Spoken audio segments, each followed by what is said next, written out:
Ile ushungu mimi nilisikia kulingana na vyenye huyo mtoto wangu mimi nilikuwa na tunakaanga na yeye. Mimi nimeumia roho.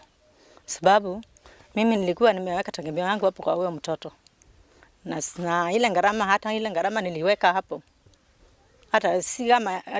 Hata siongelelei ya kumlea. Hii ya first term ya grade 10 kutoka shopping mpaka hata fees yote ilikuwa imelipa. Mimi imenifanya roho yangu kuwa ngumu sana.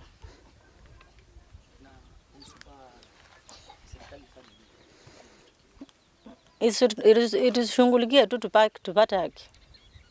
Kwa sababu kama shule mwalimu anakataa kuongea vyenye alienda na watoto.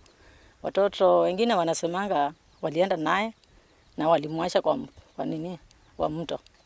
Nilikuwa akimaliza hiyo shule nimpeleke at least kwenye shule ya pili ili anisaidie. Hata yeye alikuwa ananiambia mam, nitafanya bidii sana nikusaidie.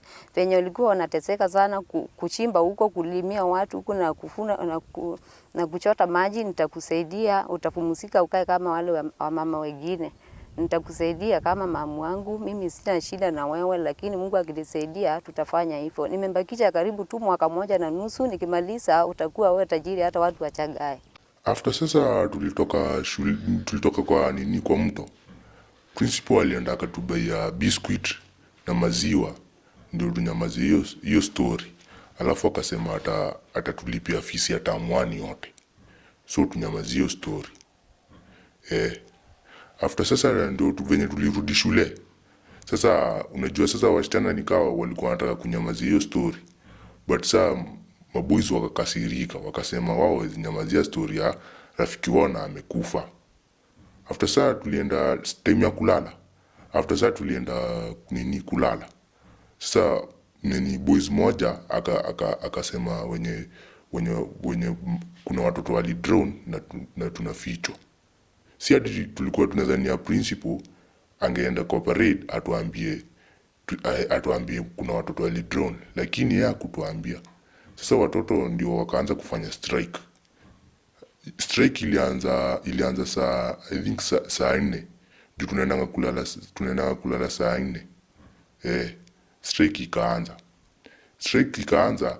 After saa tulifanya strike, askari wakakuja shule, sasa ndio tukakimbia shule. Saturday the 7th around 10 p.m. I was told that there was an unrest at Sekuru Secondary Senior School, where I went there with my officers. But on arriving, students,